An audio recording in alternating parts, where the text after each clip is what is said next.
We're here to lead the first of two sessions on sport tourism. Today being the session on Rugby World Cup 2015, England 2015, which Keith is going to facilitate and bring in some of the big names to discuss the impact of the Rugby World Cup on England and next year and the legacy that it will bring to England as well. Sports tourism isn't just about the big events. It depends. In a big country, in a big city, you need big events to get full traction through it. But sport tourism can be about 100 people turning up into a village. It has a huge economic and social benefit to that village, and as you expand it out, you need bigger and bigger for the bigger events. But no, sports tourism is everywhere. For every participation event that you go to, that you see, for all those big global mega events that we were listening to earlier on today. I mean, and they're vital for the economies of the countries that hold them. When you host sports tourism events, you have the ability to bring in people who need to be catered for. So you have every provider, local provider in terms of whether it's accommodation or restaurants. But the beauty of sport tourism is you can create activity on either side of the sports tourism event, so you create added value for the host destination. So it really is an opportunity to extend the stay in a host area, but you also have a major benefit and outcome in the terms of the profile as a host destination and build that brand as a major sport tourism centre.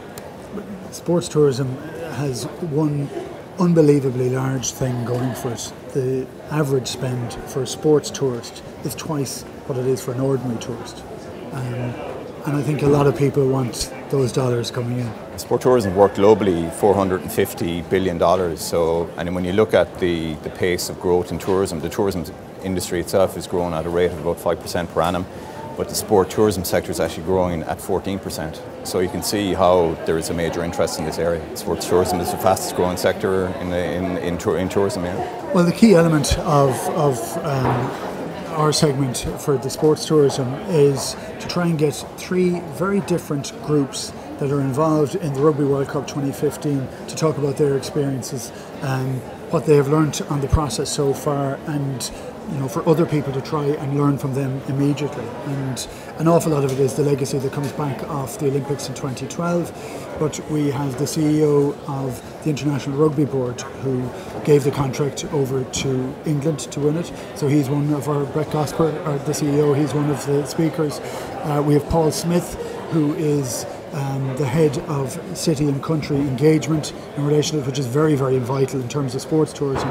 And we have Maggie Alfonsi, who is, apart from being a Rugby World Cup winner herself with the English rugby team, she also is brand ambassador for Rugby World Cup 2015. And it was very interesting listening to the summit on mega events earlier on, that it is all entirely to do with country engagement, community engagement, that it isn't just the event in itself, but what is the knock-on in terms of infrastructural legacy or social legacy that happens after the games, and that becomes incredibly important. And it'll be interesting to see what the English setup has in store for next year.